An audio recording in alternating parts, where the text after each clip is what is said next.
सर्वमङ्गलमङ्गलं सर्वमङ्गलमाङ्गल्यं सर्वकल्याणकारकं शरणं सर्वधर्माणां जयं जयतु शासनं जयं जयतु शासनं दीक्षतां देवीनसा बलते देहाती हे ज्ञानीना चरण बंदन हो हमें हे ज्ञानीना चरण बंदन हो हमें।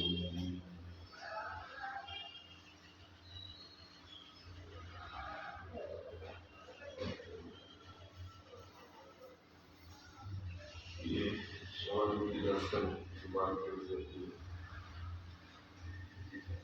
जीवन की चर्चा कर रही। यहाँ पर एक प्रश्न है दूसरे कानून पेश पर जैन दर्शन की दृष्टि और ज्ञान की ऐसी अटपटी बातें समझ में नहीं आती। कभी कुछ कहते हैं और कभी कुछ कहते हैं। प्रश्न क्या है?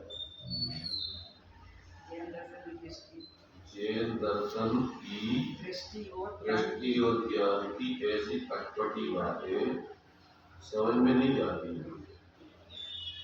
कभी कुछ कहते हैं कभी कुछ कहते हैं। क्या समझे हमारी समझ में नहीं आता।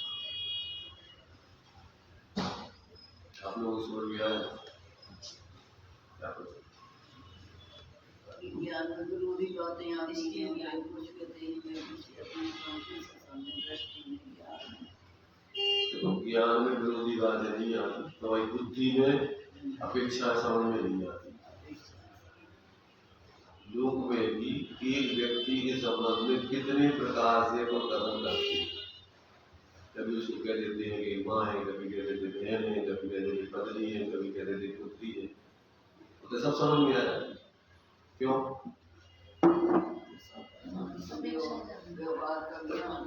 नहीं, वहाँ हमारे लिए पता है कि ये कौन सी दृष्टिकोण से बात करी जा रही है तो अटपटी नहीं लगती है। कभी कुछ कह देते कभी कुछ कह देते, वहाँ नहीं तो लगता कि जी हमें अटपटी बातें समझ नहीं आती। यहाँ क्या है? यहाँ वस्तु स्वरूप का ज्ञान नहीं। कौन सी बात किस अपेक्षा से कही जा रही है उस अपेक्षाओं का ज्ञान नहीं है तो लगता है कि समझ में नहीं आती ये बातें कैसे। तो यहाँ पर जो है अगर अपने लिए सारी अपेक्षाएं ज्ञान में हो, वस्तु स्वरूप अपने ज्ञान में हो तो अपन को कोई बात अटपटी नहीं लगे, तो सीधी सीधी लगे, सही लगे। इसलिए जिसका ये प्रश्न है क्योंकि उसको वस्तु स्वरूप का ज्ञान नहीं है इसलिए उसको ये सब बातें अटपटी लगती। और जिनको भी वस्तु स्वरूप का ज्ञान नहीं होगा तो सबको ऐसी लगेगी अटपटी बात। तो ये बातें यथार्थ है, अटपटी नहीं। जैसी वस्तु की व्यवस्था है वैसी बातें हैं। अब उन बातों को जैसी वैसी समझेंगे तो बातों में तो सही जमेगी और अपन को अपने जीवन में कोई भ्रांति होगी नहीं। तो ये जो है यहाँ पर अब उसका जो इसमें समाधान दिया है उसको बंदे को पढ़ते वहां से तुम्हारी आवाज आएगी बोलो देखो। दोनों का संबंध है। आवाज नहीं आ रही सब तो आवाज जिसकी तेज हो पड़े। दोनों का संबंध है। दृष्टि और ज्ञान की मैत्री है। वस्तु का स्वरूप द्रव्य गुण पर्याय रूप है। द्रव्य दृष्टि अखंड द्रव्य को ग्रहण करती है। ज्ञान दोनों का होता है इसलिए मैत्री है। द्रव्य स्वभाव से वस्तु अभेद है और भेद अपेक्षा से गुण के भेद पर्याय के भेद भिन्न, अर्थात वस्तु अभेद भेद दोनों है। इसलिए हर जगह ज्ञान और दृष्टि दोनों की मैत्री होती ही है। जिस अब ये क्या कह रहा है इसमें? वस्तु द्रव्य गुण पर्यायात्मक है, अर्थात ऐसा करें कि सामान्य विशेषात्मक है। वस्तु जब अपन वस्तु पने से देखते हैं तो वस्तु सामान्य है, और जब वस्तु को विशेष पने देखते हैं तो वस्तु में गुण पर्याय आदि के भेद होते हैं। तो अब अपन यदि वस्तु को जब अपन अखंड ग्रहण करेंगे, द्रव्य दृष्टि से ग्रहण करेंगे, तो अभेद वस्तु ग्रहण होगी, और जब उसी को खंड खंड करके कथन करेंगे तो उसी वस्तु में भेद दिखाई देगा। अब उसमें अपने लिए दोनों का एक साथ वस्तु ऐसे ही सामान्य विशेषात्मक है, हमेशा है। तुम्हारे ज्ञान के ऊपर, तुम्हारे देखने के ऊपर, तुम्हारी विवक्षाओं के ऊपर निर्भर करता है कि तुम कौन सी दृष्टि से देख रहे हो। वस्तु एक ही समय में सामान्य विशेषात्मक, नित्यात्मक, गुण पर्यायात्मक। अब जब अपन देखो अनुभव करते समय तो कोई विकल्प नहीं, वस्तु को जब अनुभव किया जाता है तो वस्तु जैसी है वैसी अनुभव में आती है। अब समझने के लिए अथवा अपने लिए जब सविकल्प दशा में विचार करते हैं तो विचार करने में ये सारी चीजें आती हैं। और जिस समय वस्तु का अनुभव है, जब सिद्ध भगवान है, अनंत भगवान है, तो उनको तो वो केवल ज्ञान में एक साथ जैसा वस्तु का स्वरूप है सब आठ, कोई विकल्प नहीं, ये विकल्प होते हैं। जैसा वस्तु का स्वरूप है सामान्य विशेष भेदाभेद नित्यानित्य, मतलब जो कुछ भी जैसा है, क्योंकि स्वापर उसमें तो एक साथ स्वापर भी आ रहा है। छलमत के सामने तो समस्या है कि उपयोग में वो एक साथ स्वापर को ग्रहण नहीं कर सकता। सम्यक ज्ञान में तो स्वापर का बोध होता है, लब्धि उपयोगात्मक, परंतु उपयोग में वो जिस समय जिसको ग्रहण करेगा वही आएगा। तो ये सारी की सारी बातें, जिसको सम्यक ज्ञान होता है उसमें किसी प्रकार की कोई भ्रांति नहीं होती। अब जो मोक्ष मार्ग है वो अभेद वस्तु के आश्रय से होता है। अभेद वस्तु की श्रद्धा करोगे, ज्ञान करोगे, लीनता करोगे, तो ही अपनी परिणति में सारे विकल्पों का अभाव होकर निर्विकल्प शांति रूप स्वास्थ्य परिणमन होगा, और वही अपने लिए मोह राग के आदि के अभाव का कारण। तो अपनों को अपना आत्मिक का प्रयोजन सिद्ध कराना है तो पहले वस्तु को जैसी वे विकल्प दशा में समझे, और जब अपन को अनुभव करना है तो फिर अभेद वस्तु को ऊर्ध्व करके, सारे भेदों को मोड़ करके, अभेद वस्तु को ग्रहण करके और उसका निर्विकल्प हो गया अनुभव करेंगे। तो उसमें क्या होगा? उसमें आपके लिए जो अनादिकाल से जीव अज्ञान दशा में क्या है, उसको वस्तु का ज्ञान ही नहीं, तो पहले तो वो भगवान जिनेन्द्र के उपदेश से आगम से उसको समझे, और समझ करके अपनी बुद्धि में भी उसको निर्णय करे, और निर्णय करके और फिर इस मार्ग पर चलने वाले ज्ञानी जो अनुभव कर रहे हैं उस चीज का, तो उनसे भी अपन मिलेंगे, उनसे चर्चा करेंगे, उनका अनुभव करेंगे, और फिर अपन भी अपना प्रयोजन साधने के लिए उसी दृष्टिकोण को, सारे भेदों को अभेद में गर्भित करके मतलब क्या, मतलब भेदों की तरफ लक्ष्य नहीं देखा, और एक अभेद वस्तु को देखेंगे, और अभेद वस्तु को देख लेंगे तो उसमें अपना क्या है उपयोग अभेद होकर के और निर्विकल्प होकर के उसका अनुभव होगा, और अनुभव होगा। अखंड वस्तु तो शांत निराकुल है, आनंदमय है, उसमें आकुलता तो है ही। आकुलता तो अपनी जब स्वरूप को भूल के पर में मूर्छित होते हैं, जब पर की कल्पना अपने पर की कल्पना करते हैं, अच्छे पर की कल्पना करते हैं, बुरे पर की, तो वहां अपन को आकुलता खड़ी होती है। यहाँ पर अपने स्वरूप का आश्रय न करके, लक्ष्य न करके पर लक्ष्य करते हैं, उसमें अपन को ये सब मोह के भाव पैदा होते हैं, और उसके माध्यम से जीव दुखी होता है। अभी इसमें अपने लिए भैया इसमें जो अभेद वस्तु की दृष्टि जिसको आत्मबोध हो गया, तो उसकी स्वरूप की दृष्टि रहती है कि अपन मूल में अपना ये स्वरूप है। अब सविकल्प दशा में वो अनेक प्रकार के भेद प्रभेद का विचार भी करता है, ताकि वो मतलब सविकल्प दशा में तीव्र कसायों से, मोह के कार्यों से हटके, और फिर वो अपने वस्तु की सीमा भी बनाना है। इसके लिए वो फिर भेद प्रभेद करके विचारादि करता है। तो ये जो है ज्ञान बराबर सबको जानता है। जैसा ज्ञान में भी विकल्प नहीं होते, ये विकल्प जो है, क्योंकि देखो एक दृष्टिकोण से तो ज्ञान सविकल्प है। सविकल्प का अर्थ होता है जो जैसा है उसको उस रूप में जानना। तो वो जो जैसा है तो उसके आकार रूप में ज्ञान जानेगा, तो उस आकार को बोलते सविकल्प। सविकल्प का मतलब ये नहीं होता है कि एक गेय से दूसरे गेय पर जानने के लिए उपयोग ले जाना, फिर दूसरे पे ले जाना, फिर इस पे ले जाना, फिर वो नहीं। सहज ही उसका स्वभाव है, जो जैसा है वैसा निर्विकल्प होकर के बिना गेय से ज्ञान करना, बिना किसी प्रकार के निर्विकल्प में कहते निर्विचार होने का नाम निर्विकल्प नहीं है। नहीं, वो देखो क्या है कि ज्ञान में निर्विकल्प, वहाँ निर्विचारता का मतलब वहां पर लिया हुआ है ज्ञान के अभाव का निषेध, और यहाँ निर्विकल्पता का अर्थ लिया है कसाय पूर्वक जानना। कसाय पूर्वक जानना होता है उसको बोलते हैं अपन सविकल्प, चारित्र की अपेक्षा। और ज्ञान की अपेक्षा तो जानपना जो जैसा है वैसा होता ही है।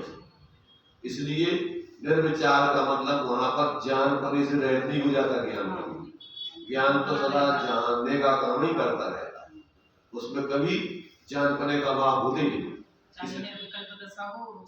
जो भी दशा हो सब में ज्ञान तो जानने का काम करता है। इसलिए ज्ञान का वहाँ जानपने के अभाव का निषेध करने के लिए वहाँ निर्विचार पने का अभाव होता है, और निर्विचार हो जाने का निषेध किया है ना। ज्ञान जानता नहीं हो कुछ उस समय, मैंने निर्विकल्प सामने ऐसा नहीं है, जानना तो उसका निरंतर चलते ही रहता। ज्ञान सविकल्प का अर्थ क्या, दर्पण में जो कुछ चीजें हैं वो अपने अपने रूप में अलग अलग दिख रही है, तो अलग अलग दिखने का नाम है सविकल्प। इष्ट अनिष्ट का सवाल नहीं है, और एक गेय से दूसरे गेय पर जाने का विकल्प नहीं है, परंतु ज्ञान का स्वभाव है कि जो पदार्थ जैसा है उसको पृथक पृथक जानना, उस पृथक पृथक जानने का नाम है सविकल्प। भिन्नता पूर्वक जानना, दर्शन में भिन्नता पूर्वक जानना नहीं होता, उसका नाम है सविकल्प। तो यहाँ पर जो है मतलब ज्ञान सबको जैसा है, अभेद को अभेद, भेद को भेद, पाप को पाप, पर को पर, आश्रम को आश्रम, बंधु को बंधु, सब जैसा है वैसा जानना। पर उसमें सम्यक ज्ञान में अपना हित किसमें होता है उसको मुख्य करता है। वो मुख्य गुण क्योंकि काय की अपेक्षा, श्रद्धाचार्य की अपेक्षा, श्रद्धाचार्य की अपेक्षा मुख्य गुण मतलब जान पाने में तो सामान्य रूप से समग्र जान रहा है, परंतु मुख्य गुण तो अपना प्रयोजन साधना है, तो किसको ऊर्ध करना किसको ऊर्ध नहीं करना, तो वो विवक्षा है। और फिर चूंकि शर्मस्थ उपयोग एक समय में ये को जानता है, तो फिर उसमें अपने लिए जान पाने में भी किस तरफ से उपयोग वहां से हटाकर करना लगा, तो वो भी स्थिति बनती है। और वो बनती है सकसाय दशा में, जिस कसाय दशा में तो उपयोग हटाने और जुटाने का काम होता नहीं, तो वो सविकल्प दशा में ही मतलब कसाय से जीवों की होती है।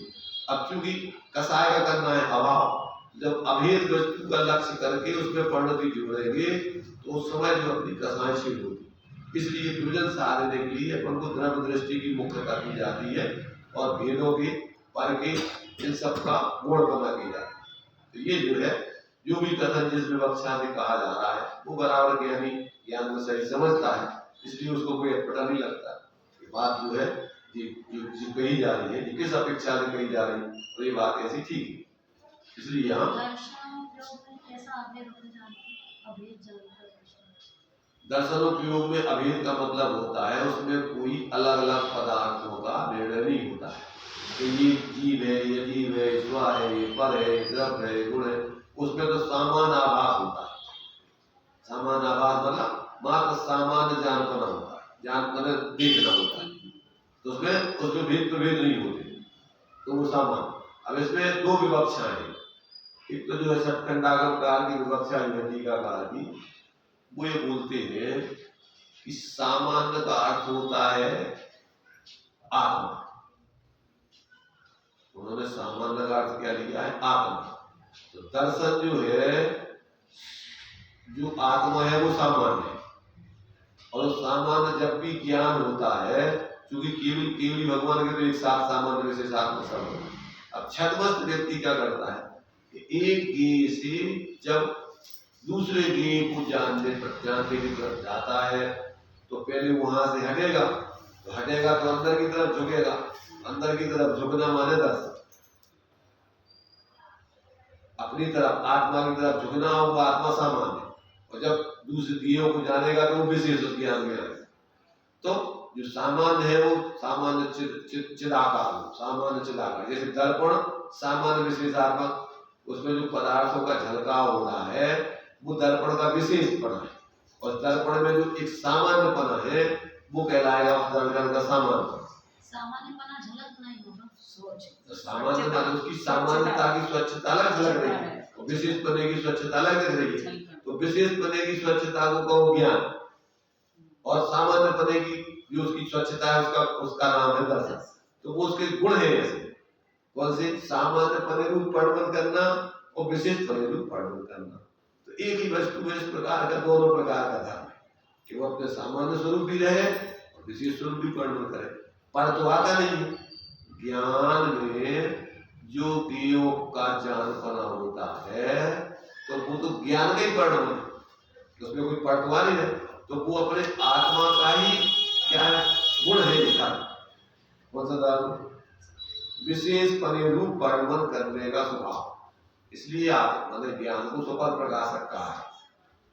तो ये जो है विवक्षाएं कहाँ कौन सी आचार्य ले रहे, अब वो अपने ज्ञान में आवे। अपन वही दर्पण को कभी अपन जब खरीदते हैं तो सामान्य देखते हैं, जब विशेष जब ले आते हैं तो उसमें तो ज्यादातर विशेष ही देखते हैं, जबकि वो सामान्य को भी विशेष देखते हैं। दर्पण को बिना देखे उसमें विशेष नहीं देख सकते, पहले उस सामान्य दर्पण में ही विशेष दिख रहे। ऐसी अपनी आत्मा भी सामान्य विशेष आत्मा है, और सामान्य को विषय करने वाला दर्शन और विशेष को विषय करने वाला ज्ञान, और स्वपर प्रकाशक आत्मा दोनों है। अब चूंकि देखो ये सब समझने के लिए अपन ने भेद प्रभेद कर रहे, वैसे तो आत्मा में कोई अलग अलग गुण रखे नहीं है, एक एक गुण जहाँ है वही अनंत गुणों का रूप होता है, उसमें सारे। अब लक्षण भेद से तो उसको भेद कर, उसका मतलब लक्षण भेद करके अलग अलग बात करते हैं। जैसे शरीर है तो शरीर में जितने अंग प्रत्यंग है वो सब एक शरीर ही है। अब जब अपन उनको भेद करके एक चीज को बताना है तो उसके अपन ने नाम अलग अलग रख दिए। इसको अपन हाथ कहते हैं, इसको पैर कहते हैं, इसको मुंह कहते हैं, इसको आंखें कहते हैं, इसको ये सब जितने भेद प्रभेद ये सब अपन ने उसी अभेद शरीर में भेद करके उसकी अलग अलग लक्षण, उसकी विशेषताओं के आधार बताए। जैसे आत्मा में भी अनेक अनंत विशेषता है, अब उनको अलग अलग लक्षणों से उसको समझाने के लिए बताया, परंतु वो वस्तु ऐसी सामान्य रहते हुए अभेद और ये भेद लक्षण वाली विद्यमान है। अब जब ये तो चूंकि समझने समझाने के लिए, जब वस्तु को अखंड देखोगे तो उसमें अपन को कोई अलग अलग विकल्प नहीं है, एक साथ वस्तु सामान्य विशेषात्मक सम्यक ज्ञान में ज्ञान होती है। अब ये सब सविकल्प ज्ञान के नए होते हैं, इस सम्यक स्वतः ज्ञान की भेद है। बाकी चार ज्ञान प्रमाण रूप होते हैं, उनमें विकल्प नहीं होते, उनमें अलग अलग दृष्टिकोण नहीं होती, उसमें तो वस्तु जैसी है वैसी अभेद होकर के दिखती है। दर्शन में भी कहते हैं प्रतिभास होता है, कहते हैं प्रतिभास होता है, तो दोनों क्या है? चेतना की दो विशेषताएं बताना है। प्रतिभास का मतलब होता है उसकी चेतनपन, तो दोनों प्रकार का चेतनपना है। प्रतिभास माने उसका चेतनपना दो प्रकार का है, एक दर्शन रूप चेतनपना, एक ज्ञान रूप। चेतना के दो गुण है, चेतना के दो भेद है। चेतन को उपयोग रूप चिन्मूलक विमूलक, उपयोग के दो भेद, दर्शन उपयोग ज्ञान, दर्शन चेतना और ज्ञान चेतना, दोनों में संचेतन होता है, एक में सामान्य संचेतन होता है, एक में विशेष होता है। इसलिए वो संचेतन की अपेक्षा उसमें प्रतिभास कहो, संचेतन कहो, उसका ये नाम अपन शब्दों में कुछ भी बोलो और उसका स्वरूप समझ में आना चाहिए। तो ये जो है इसमें आया है साविकल्प दशा में भी अभी बहुत करना बाकी है। क्या साविकल्प दशा में भी अभी बहुत करना बाकी है। तो उसमें क्या ये तहित को ये उपादेय नहीं, साविकल्प अभी दशा बहुत करना बाकी है।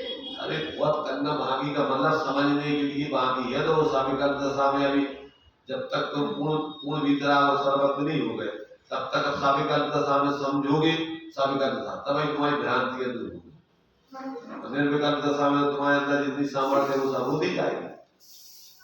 जहाँ तुम्हारा ज्ञान खुलता जाएगा तो अपने आप ही सब चीजें तुम्हारे ज्ञान का विषय बनती जाएंगी। उसमें अपने लिए साविकल्प दशा में मतलब जब तक छद्मस्त हो तब तक आपके लिए अभी पूर्ण वितराग दशा नहीं होगी, सर्वज्ञ दशा, तब तक भी आप ऐसी स्थिति में आप बहुत कुछ अभी विकास होगा, बहुत कुछ विषय। जैसे मान लीजिए मुनिराज होते हैं, उनसे जिनके लिए कोई शंका उठती है, उनसे रिद्धिधारी मुनिराज होते हैं जिनको आहार पुतला निकलता है, वो आहार पुतला कब निकलता है जबकि भाव लिपि चलते हैं, तो उसको किसी चीज की अभी समझ में कोई जिज्ञासा बाकी नहीं, समझ में नहीं आई, शंका होती, तो उसका समाधान साविकल्प दशा में कभी उनको समझने की स्थिति बन गई।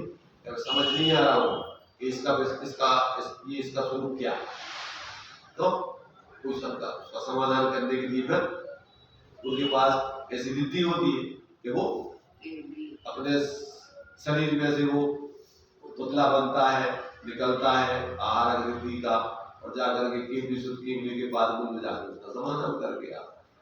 तो मतलब ये है कि जब तक केवल ज्ञान नहीं हुआ तब तक ज्ञान में समझने के लिए बहुत विषय है। अभी पूरी समझ तो केवल ज्ञान होने पर होगी, उसके पहले तो आपको पूर्ण विषय समझ में आएगा नहीं। मूल प्रयोजनभूत विषय समझ में आ गया और फिर अपना प्रयोजन साधते जाओ, तो उससे अपन को जैसे जैसे वितरागता बढ़ती जाएगी, ज्ञान का विकास होता जाएगा, तो एक स्थिति वो आएगी कि ऑटोमेटिक तुम्हारी ज्ञान की पूर्णता हो जाएगी, उसमें सब चलेगा। तो छद्मस्त दशा में तो व्यक्ति सर्व संपूर्ण जान ही नहीं सकता है, इसलिए उसको छद्मस्त दशा में तो जानने को अनंतमा भाग जानता है और अनंत बाकी रह जाता है जानने, इसलिए वो जानने को बाकी रह गया छद्मस्त दशा में। तुम सोच लो कि छद्मस्त दशा में हमने सब जान लिया, तो भ्रम है ये कहने का मतलब। अभी साविकल्प दशा में आपको तुम ये सोच रहे हो कि हमें भगवान जो सर्वज्ञ जान रहा है वो हमारा ज्ञान में बन जाएगा, वो नहीं बनेगा, वो नहीं आएगा।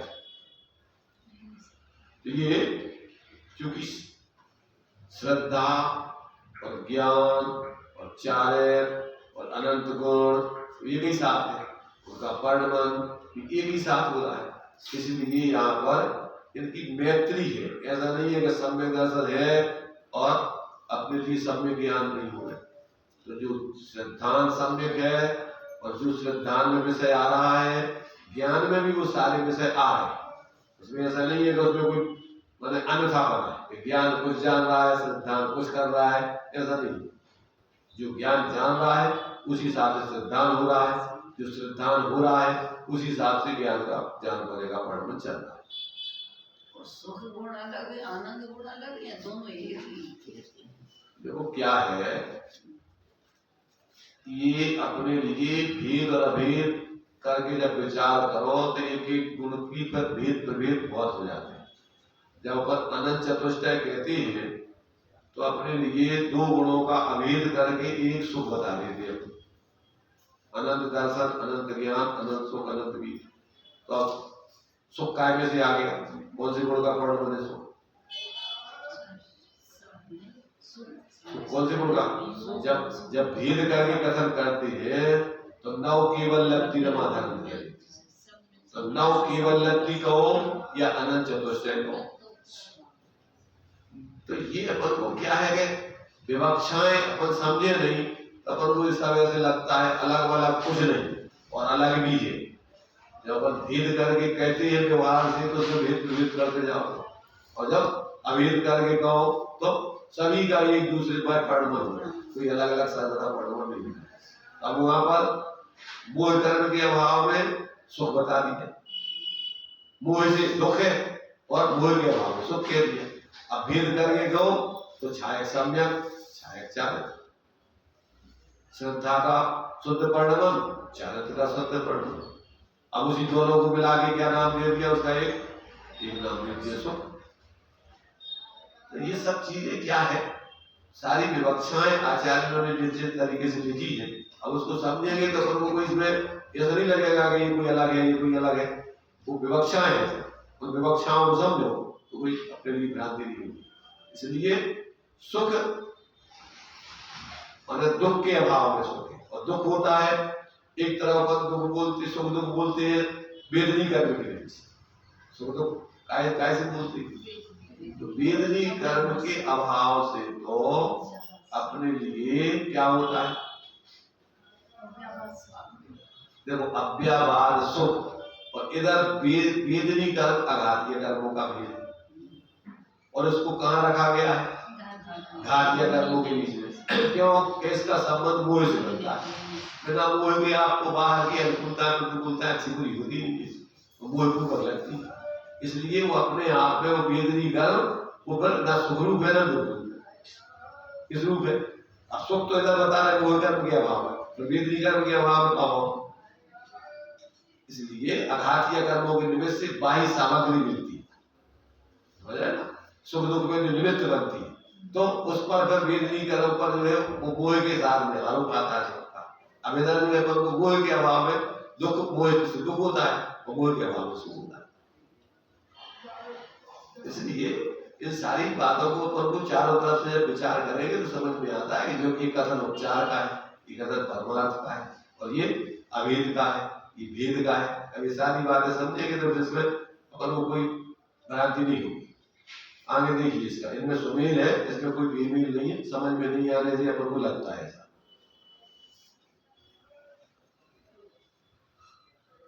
आगे बोलिए, चलते रहे कि वो चलेगा, पढ़ने आए आपको। हाँ ना, हम समझा बता रहे हैं।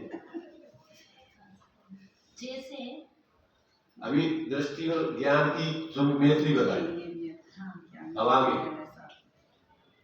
जैसे ज्ञान नए और क्रिया नए साथ है, वैसे ही दृष्टि और ज्ञान साथ होते हैं। वस्तु अनादि अनंत है, उसमें अनंत गुण नहीं है, ऐसा नहीं है। वस्तु स्वभाव से अभेद है, तथापि उसमें लक्षण भेद से क्या गुण नहीं है, क्या पर्याय नहीं है। सर्व अपेक्षा से वस्तु कुटस्थ है, ऐसा नहीं है।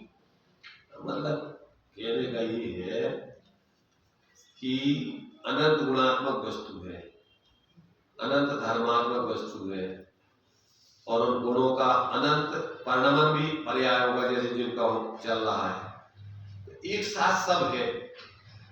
अब अपने लिए कथन में तो चूंकि विवक्षाएं होती, कथन कौन सी दृष्टिकोण से चल रहा है, इसलिए जब जिस विवक्षा से कथन चल रहा है उस समय भी और दूसरी चीजें गुण समझ ले, उनका अभाव नहीं समझना है, उनका अभाव। तो आत्मा अभी कह रहा है कि सामान्य रूप ही है, विशेष रूप नहीं है, कहते ऐसा नहीं है, वस्तु सामान्य रूप भी है, विशेष रूप भी है, यानी उसमें विशेष माने क्या गुण भेद नहीं है, क्या अनंत गुण नहीं है उसमें, कहते हैं क्या अलग अलग है वे, कहते नहीं है। अगर एक अभेद वस्तु में गर्भित हो जाते हैं, शामिल हो जाते हैं, तो अभेद दृष्टि से देखते हैं तो एक द्रव, और जब भेद करके देखते हैं तो अनंत गुण धर्म पर्याय दिखाई देते हैं। हाँ, ज्ञान क्रिया अभ्याम मोक्षा बोलते हैं, तो ज्ञान और क्रिया माने ज्ञान क्रिया में, ज्ञान में सिद्धांत भी गर्भित हो जाता है। जब अपन मोक्ष मार्ग बोलते हैं तो संवेद दर्शन ज्ञान चारित्राणी मोक्ष मार्ग, और एक तरफ कह रहे हैं ज्ञान क्रिया अभ्याम मोक्षा, ज्ञान और क्रिया से मोक्ष होता है, तो 3 से होता है कि 2 से होता है, और 3 से होता है, 2 से होता है कि अनंत गुणों से होता है। और एक तरफ श्रद्धा में बोलते हैं सर्व गुणांश सम्य, जब सम्यक होता है तो अनंत गुणों में समीचीनता आती है, क्या केवल श्रद्धा गुणों में आती है, सभी गुणों में समीचीनता आ जाती है। तो ये तो अपन को कथन की विवक्षाओं का अंतर है, और मुख्यता और गौणता का भेद है। मतलब क्या होता है, कभी कभी किसी मुख्य बात को मैंने मुंह पूर्ण करके और बाकी चीजों को गुण कर दिया जाता है। तो ये अपने लिए जो मुख्य अपने लिए गुण है मोक्ष मार्ग के लिए, ये 3 गुणों की मुख्यता करती है। सम्यक दर्शन, ज्ञान, चारित्र, आदि मोक्ष मार्ग, श्रद्धा, ज्ञान और आचरण। अब उसके संगे संगे फिर सारे गुणों का भी उसके अनुरूप परिणाम होता है। इसलिए कथन अपन को जहाँ जो जितनी जरूरत है, क्योंकि कथन की तो सीमा है, कथन में तो सारी चीजें एक साथ आ नहीं सकती। इसलिए आचार्य देव ने लगा कि भैया परमार्थ को शब्दों में पूरा कहा नहीं जा सकता। जब भी परमार्थ कहने में आएगा तो व्यवहार से कहने में आएगा, भेद करके कहने में आएगा। इसलिए उसमें आप ये नहीं समझना कि उसमें जो कथन किया जा रहा है तो उतना ही, कथन जितना जितना कहा जा रहा है वो तो बहुत सीमित है, और अभी असीमित रह गया कहने को, कितना बाकी कहना है। अनुभव में सारी चीजें आती, एक अनुभव में सब एक साथ आ जाता है, परंतु कथन में इतनी सामर्थ्य नहीं है तो एक साथ सब चीजों को कैसे। इसलिए यहाँ पर इन सब बातों को समझना चाहिए।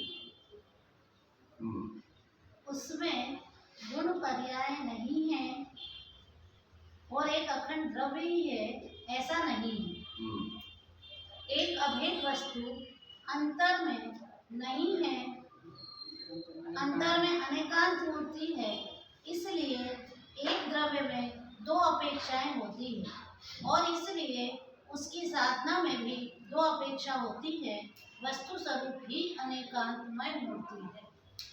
वस्तु को साधना है, उसकी साधना माने क्या, उसकी सिद्धि करना। वस्तु की सिद्धि करोगे तो एक ही पक्ष बताओगे कि आत्मा तो ध्रुव ही है, ध्रुव है केवल, बस ध्रुव ध्रुव दोनों बताओ, नित्य नित्य दोनों बताओ। तो एक ही बताओगे तो क्या हो जाएगा, वस्तु सही होगी नहीं, तुम्हारा कथन झूठा कहलाए, क्योंकि वस्तु तो अकेली नित्य रूप है नहीं। इसलिए कहते हैं कि जब वस्तु को साधा जाता है तो वस्तु में जो है वो सब उसमें आता है। इसलिए ज्ञान सबको एक साथ जानता है, कथन में क्रम क्रम से उसका व्याख्यान किया जाता है, उसको बताया जाता है। इसलिए बाकी चीजों को निषेध नहीं समझना, उसको गौण समझते हैं। गला गला काम नहीं कर रहे, प्रश्न पढ़े हैं अभी जो। नहीं ये हो गया तुम्हारा। हाँ, ये तो हो गया। तो इसमें देखो, इसमें पूरा विषय समझ में आया कि नहीं। हाँ, इसमें अपने लिए वस्तु वस्तु माने अखंड वस्तु। देखो ये नाम भी एक एक गुण के आधार पर ही दिए गए। वस्तु का वैसे तो अपने आप में आप नाम नहीं दे पाओ, ये भी सब व्यवहार का कथन है। कौन सा, उसी को अपन द्रव्य कह रहे हैं। द्रव्यत्व एक गुण के कारण से द्रव्य कह रहे हैं, द्रव्यत्व गुण।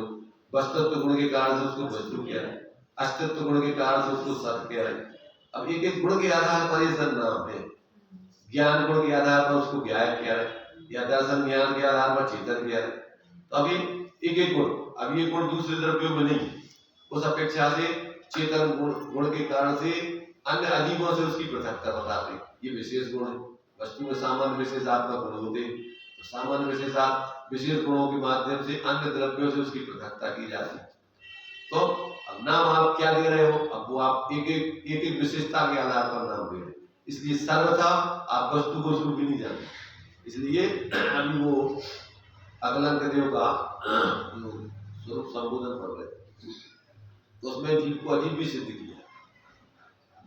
क्या सिद्ध किया, ज्ञान दर्शन गुण की अपेक्षा जीव है, और बाकी अस्तित्व अस्तित्व आदि गुणों की अपेक्षा वो अजीब भी है, क्योंकि वो सब अजीबों में भी है। अब अपन कहेंगे अजीब कैसे, जीव अजीब कैसे हो जाए। अब वो चूंकि अपन को अन्य अजीबों से पृथक बताना है तो उसकी विशेष गुण के आधार पर, अन्यथा तो उसका नाम सब पदार्थों का नाम सत है। उसकी परिभाषा द्रव्य उत्पाद में द्रव युक्तम सत द्रव्य। तो कौन सा द्रव्य है, सत। सब द्रव्यों का स्वरूप है सत, अस्तित्व रूप है, कोई द्रव बिना अस्तित्व के नहीं। अब अपन को अजीबों से पृथकता बताना है तो फिर उसका उपयोग लक्षण बताते हैं। चेतन को है उपयोग, चिन्ह मूलन फिर मूलतन उदगल अधर्म का चिंतन यानी ये जीव चाह। अब ताको न जा विपरीत मान कर करे देहादि में निष्पक्षान। अब ये संसार की स्थिति है कलियुग की, और जहाँ अपनी सत्ता को अपन ने पृथक जानकर शरीर आदि से अलग अनुभव किया, वहां से आपका मोक्ष मार्ग, और इधर अपने को अपने रूप नहीं जान के पर रूप अपने को मान के, इसका नाम संसार। ताको न जान विपरीत मान कर करे दे आदि मनुष्य पहचान, ये हो गया मिथ्या दर्शन। मिथ्या दर्शन सम्यक दर्शन अपने में ही होना है, दूसरी वस्तु में न मिथ्या दर्शन होता है न सम्यक दर्शन होता है। अपन में ही भ्रांति करके उल्टा मानोगे तो मिथ्या दर्शन होगा। और वही क्या है, संसार भी अपने में और मोक्ष मार्ग भी अपने में और मोक्ष भी अपने में, तो दूसरे से तो कोई लेने देना नहीं। तो अब ये तो क्या है कि सिर्फ दूसरों से तो अपन को निमित्त बनाकर के भ्रांति खड़ी करते। भ्रांति पर में नहीं होती, क्या में होती, उसी चीज में। और भ्रांति कहाँ तोड़ना है, उसी में ही अपने में। तो कैसे तोड़ोगे कि जिस कारण से भ्रांति हुई उसके विपरीत, जहाँ पर में एकत्र बुद्धि करने से शरीर आदि में भ्रांति हुई, तो अब आत्मा में आत्मबुद्धि करने से भ्रांति टूटे। जैसे दृष्टांत दिया मोक्ष मार्ग प्रकाशक में कि तकलीफ है रामचंद्र जी को बहुत, ऐसे लक्ष्मण बोल नहीं रहे, बोलते क्यों नहीं, क्या तकलीफ है, तो उनको भ्रांति है कि मुर्दा, ये भी जान रहे कि ये लक्ष्मण नहीं है, ये तो मुर्दा है और मुर्दा भूलता नहीं, तो भी क्या जान रहे कि ये लक्ष्मण जी है और ये बोल नहीं रहे। अब उनकी तकलीफ कैसे मिटे?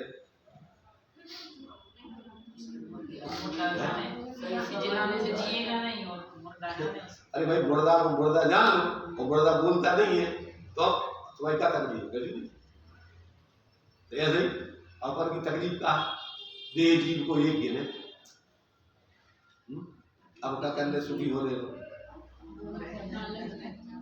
निज को निज पर को पर जान, फिर दुख का निर्देश देना, तो समस्या कैसे मिटेगी? अब और दुनिया को सुधारने से तुम कहोगे जो हमारे अनुकूल हो जाए, जो अनुकूल हो जाए, हमारे पास बढ़िया जो है कपड़े आ जाए, अच्छे बढ़िया मकान हो जाए, अच्छे खाना भी मिल जाए, सुखी हो जाए, हमारी शादी हो जाए, हमारे मोड़ी मोड़ा अच्छी हो जाए, उनकी शादी हो जाए और उनकी बढ़िया पढ़ाई लग जाए, तो सुखी हो जाओगे? हो जाओगे नहीं?